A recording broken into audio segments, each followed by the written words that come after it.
Elena, we're live. I'm so happy to be here today. And we have Sunny in the background, ladies and Yes, gentlemen. we If you do. hear, what kind of dog is Sunny? He's a 5-year-old Shih Tzu, and he is the official office greeter for Alltech National Title. There you go.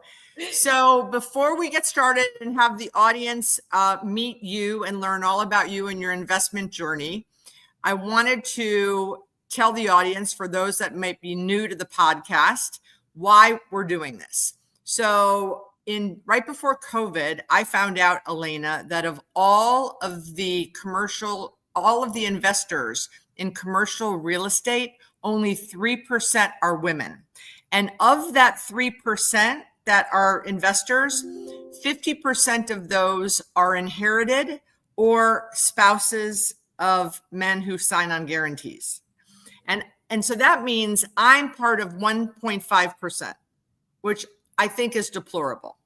So I said, how can I help fix this? So I started interviewing women saying, do you invest? Do you invest? And they're like, yes. I go, well, where do you invest? The stock market. And these are women that are working in my field, like in retail leasing, where they might rep Starbucks, find a site for Starbucks, and then hand the package over to a guy and never stop and say, hey, can I be an investor in this development deal? It's crazy. So I said, well, why don't you invest in commercial real estate? Well, I don't have $1 million. So I debunked that. You don't need $1 million. Well, it's scary. Well, and it's risky and it's complicated. I go, isn't the stock market all of those things? But then, and as I kept digging, Elena, what I find, what it really came down to is people said, I don't know any other women doing it. Well, of course, it's because there's only 3% of us doing it. So I said, I'm going to put together a virtual summit, which we did during COVID, and we had 100 women sign up. And I interviewed, I think, 8 or 9 women who invest in all different asset classes, like what we're doing now. And I would do these. I would say, well, how'd you start your first deal, and how'd you finance it? And then we've done 3 live summits, and you'll be at the next one in March, right in Fort Lauderdale. Will be our 5th annual summit, and it's been life-changing because women, there's 200 women in the room, and maybe 100 already invest, but 100 don't. But when they meet and hear stories like they're going to hear from you today and at the conference, it's like, if she can do it, so can I, right? If I can see it, I can be it. And they meet women in the room that now, something new that's happening that I didn't expect is women are investing with each other in the room, which is phenomenal. So why the podcast? I realized that not everyone can come to the summit. First of all, it's only about 200 and like between 225 and 250. I can't have all of the women there that I would like. Some women have young kids, or they have older parents. They just can't travel or get away. So I said, what if I every week have Women Investor Wednesday, and I meet women like you who can come on and tell their story. So for the women that can't come to the conference, they can still meet women who are investing. So that's a long introduction, but I always want to make sure that the people watching know why I'm doing this. So Elena, we met through a mutual friend, and I found out Elena's an investor. It's like every time I find out a woman's an investor, I say, you have to be on my podcast. So first of all, just tell everyone what you do for a living, and then we'll get to your first investment. So I am the lead of our national commercial department at Alltech National Title. And my coworkers, my partners call me the quarterback. So I am the one who takes your file from contract through post-closing.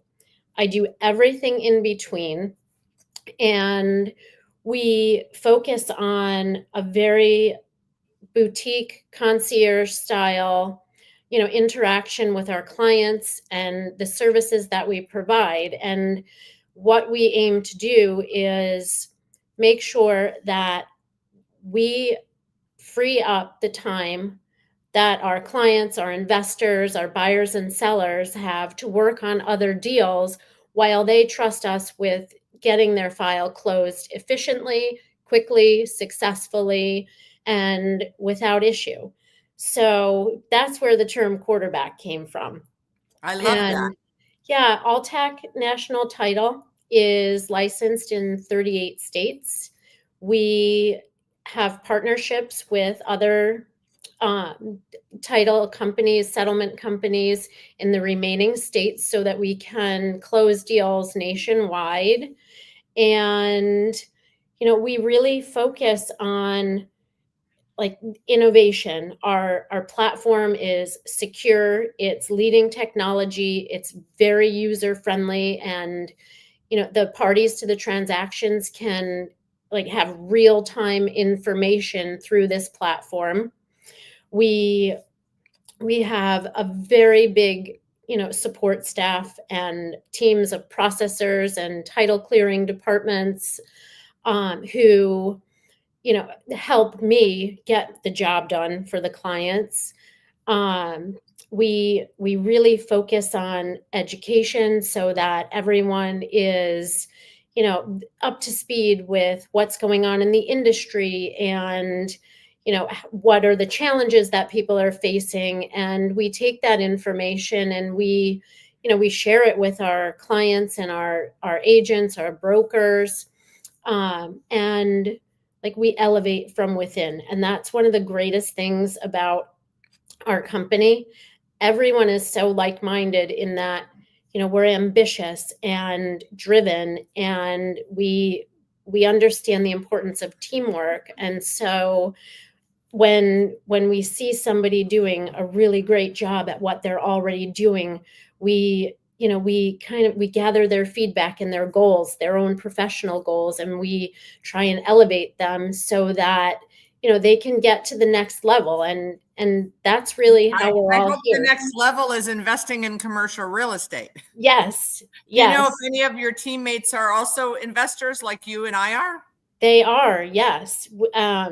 Actually, like my two partners who I work very closely with every day are like big investors in the commercial space, and that really helps us do a better job because we see all sides of the transaction. We see it as Right. we're buyers and sellers, and from the services we can provide. And so Are they men or women?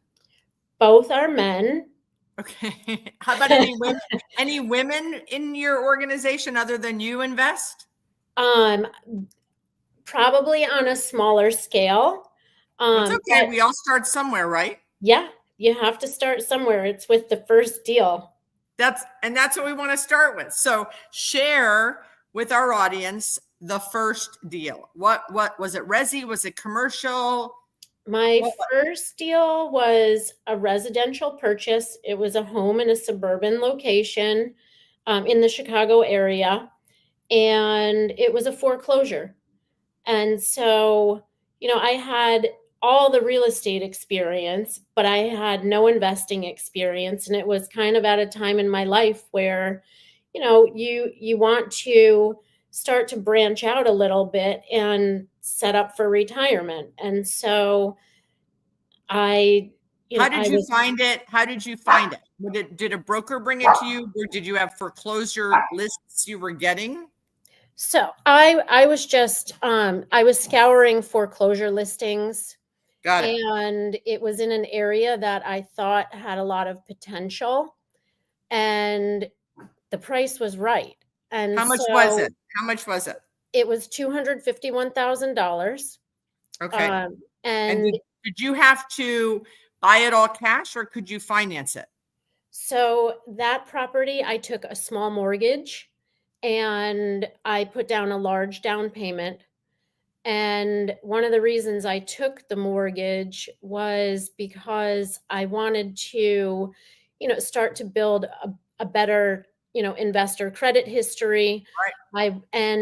You know, I thought if I developed a relationship with a lender, and I had a good history with them, that it would help me in future deals. So how did you find the lender? Did you go through a mortgage broker or did you just start cold calling lenders? No, actually, I had a very good friend who was a loan officer, Mm. and I just had a very basic conversation with her. I didn't even know if I could really get it done.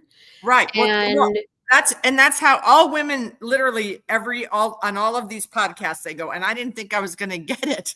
Right. So how yeah, great that it was a woman. Okay. So a friend's a lending officer. So you called her up and said, I'm looking at this foreclosure house. Do you think I can get a mortgage? yeah, and she was like, "Well, just send me in." She gave me a list of documents, and I'd already put an offer in on the property, so I had really high hopes. And within a short period of time, I was able to close on the property, So she and said, You're good. You're yeah, good. We can give X amount of money at X amount of interest, and you put up the difference. And so you bought it yourself, no other partners. no other partners with that one. And do you still own it? I still own it. It's a rental property. Was it always a Um, rental or did you move in it in the beginning? so I did move into it for a short period of time, and it was mostly, while the property was getting rehabbed, Mm. but it wasn't my primary home. How much money did you put in on the rehab? About $75,000. So you bought it for 251 and you put in another 70, so 325. How long ago was that? It was 11 years ago. Great. You still own it and you rent it. Do you have a hard time renting it? No, and actually, I've had the same tenant in there for the last 5 years, and they're a really nice family. They take care of the property, and it's been like a pretty smooth, stream of How much would revenue. it be appraised at today if you appraised it? Um, Recently, like I look at the market, updates for it. I haven't had an official Right. appraisal, Right. but the market dictates that it could sell in the 600 range. Congratulations. Yeah. So So what was your second, or give us another, you can go with your second deal, or I know you say you've got a couple larger commercial properties, whatever you want to talk about. so the next property that I bought was a vacant lot. Wow. And I had this vision that, it was a big piece of land, and I wanted to build a self-storage facility. How many acres? It's 3.2 acres. Okay. Not all of it was buildable, Okay. but there's enough for it has 136 self-storage units. And you built the self-storage units? Well, not single-handedly. I mean, I endeavored to work with a contractor. Uh-oh, there's a And story there. yeah. No, okay, but you developed the property. You didn't bring in a partner who was a self-storage developer. No. You've got some cojones, girl. Well, the I lot love was it. fairly inexpensive, and How much was the lot? the lot was $67,000. And why did you And think it would be good for self-storage? because it was level, it's in an area that's surrounded by like railroad tracks and other like commercial buildings. So it's not really attractive for building a home. Probably the reason for the price. Mm. Um, and I started to dream about, what can I like rental income is great on a residential property so long as you keep it rented. But like self-storage facilities are going up all over the place, and it's a constant stream of income. You don't need to have long-term tenants. There's a lot of turnover. And I thought that would be like an option where, I'm not really managing the property. You can have it pretty, like secure, easy access and security cameras, and it it just seemed like a good idea. I mean, I winged it, and It it got worked. done. Yeah, and So so did you have a problem with the contractor? no, not a problem, but I had never done development. I mean, I just did simple rehab or, like design and remodeling in my own home and the rental property. And so, How much I did mean, it cost you to build? Do you know? it was about $150,000. Okay. And you still have that? I do. Yes. Amazing. And you said 167 storage units? 136. 136. And if that was appraised today, what would it be appraised at? I don't know. I really don't know. You have a mortgage on that one? No, No mortgage. no mortgage on that one. You could you could get it appraised, refinance it and not pay taxes if you needed some extra dough. I could. I mean, I am slowly thinking about, what my next deal will be. I haven't really solidified that, but it's on my horizon. Well, guess what? When you come to the summit, you're going to meet a lot of women doing a lot of cool things. So save your shekels because you never know. You might, Natasha, I don't know if you heard her podcast, but she has multifamily in Miami. And when she was on stage the first year, I think she had 42 units. She was doing 6 units, 8 units, 6 units, 8 units. And then she, I think, did 17 units. And I said, well, how many units are you going to have next year when you come? And she said, 50. I'm like, 50? That's crazy. You need to have 100. And a year later, I asked the audience, who remembers what I challenged Natasha? And they said 100 units. I go, Natasha, how many units do you have? And she goes, 102. But now she's met women in the audience that have invested with her. One of her most recent deals was an all-woman investment. Okay, that's pretty amazing. So you might meet some people that you might want, or they might want to invest with you also. So no partners on this one either. Right.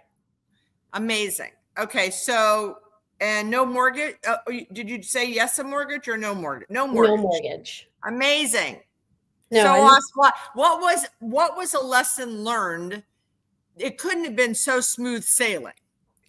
No, I mean, it started with me going to like Home Depot and Menards looking for prefab options, to have these storage facilities. And, like with absolutely no experience, I just had to piece it together. And I think that sort of alleviated some of my, like my apprehension. Like I can get things done. And even if it's something it was a challenge, really, because no wonder they call you the quarterback. Yeah. You have to take the risks, but I mean, you first have to dream up the plays before you can execute them. And, no one ever grows without taking a little bit of risk. And one thing that, I tell myself often is, there's not really such thing as failure, because with every obstacle that you face, you learn something and you take from it and you just do it better the next time. And I really wish that like everyone would see things that way, because it would alleviate your fear and you would kind of just barrel through. And if you have a dream, go get it done. Yeah, they're my favorite. One of my favorite quotes is, I've seen it on people's desks. What would you do if you knew you couldn't fail? Anything. Right. Anything. So, okay. So what's one of the lessons learned on the self-storage deal? What do you wish you would have done differently, if anything?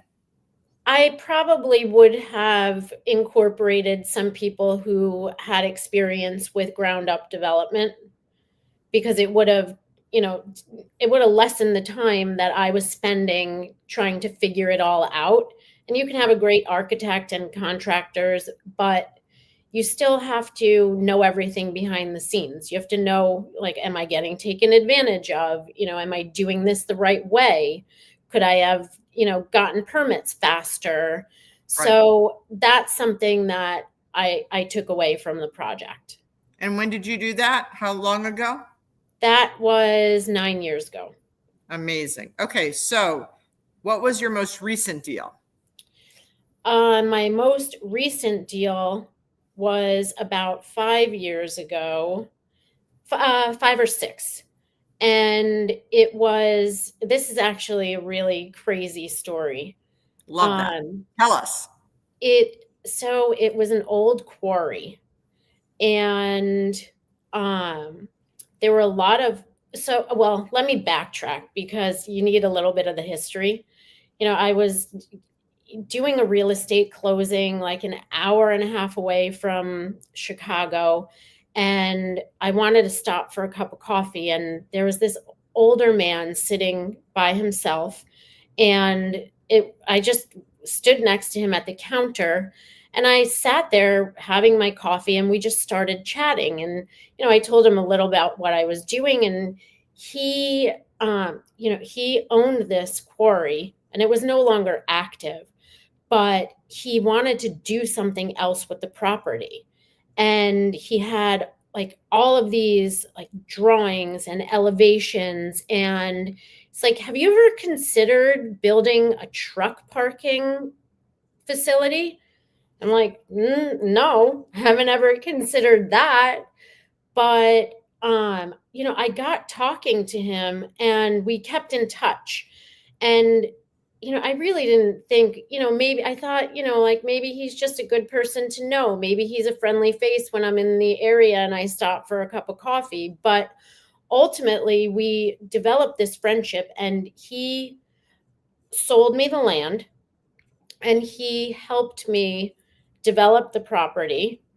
And he had everything laid out, like up to like how many trucks could park here, what areas are not usable. And So what is it? It's truck storage, like overnight storage? yeah, so like when semi drivers get off the highway and they need somewhere to park for the night. So, and this is the greatest thing because you don't need leases. They sign a contract for the number of nights that they want to stay, and they can have their truck washed.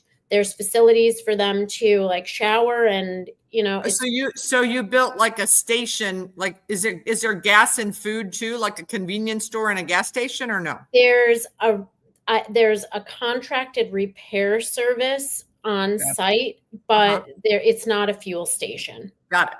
And how many acres and what did you pay for it?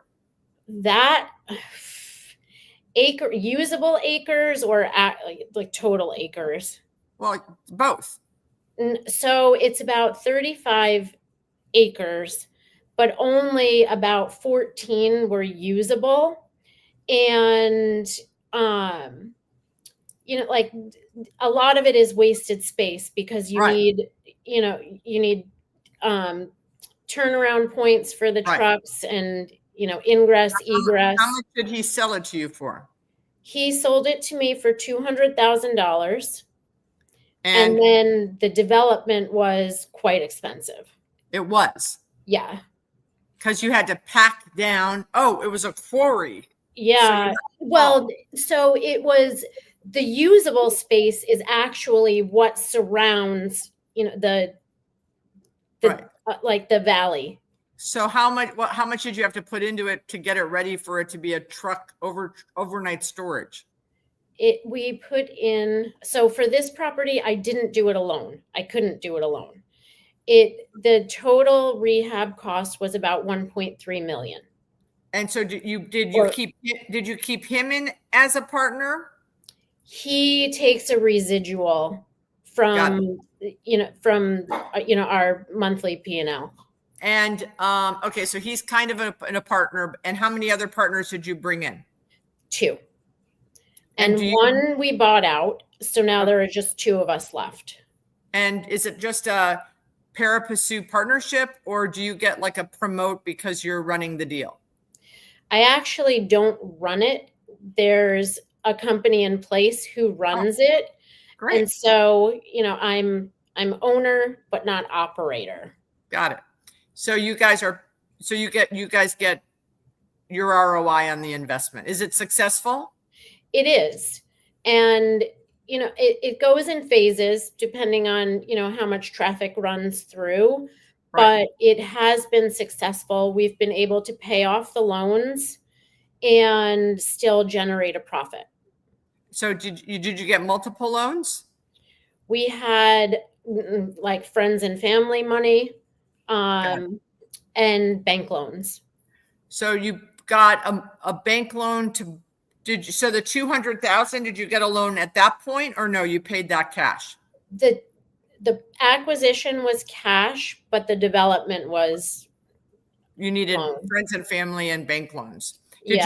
Did you have any resistance with the bank loans to fund a truck overnight parking thing, or they were fine? No, there was no resistance, but it did take some time because they needed to feel secure with the development plan. And Sure. thankfully, that was all mapped out by this very kind, older Gentlemen. man. Yeah. That's amazing. How, if you look back on that deal, what would you have done differently, if anything? Done differently. I don't know that I would have done anything differently, but I did have a lot of coaching, from, the the partners that we had, and mm, I don't know that I would have done anything differently with that deal. I think I've interviewed 40 women. I have never interviewed someone that had a house, self-storage, a development self-storage, who had never been in self-storage. It's not Yeah. like you went, I owned shopping centers before I went and built my first one, like for decades. You didn't even buy us. You just said, I'm just going to go build one. And then turning a quarry into an overnight truck storage. I never would have dreamed that one on my own. This is amazing. I mean, amazing. And so, and what's interesting is I don't think when you did the self-storage, you said, okay, now I'm going to go do 3 more. Like you didn't go do 3 more.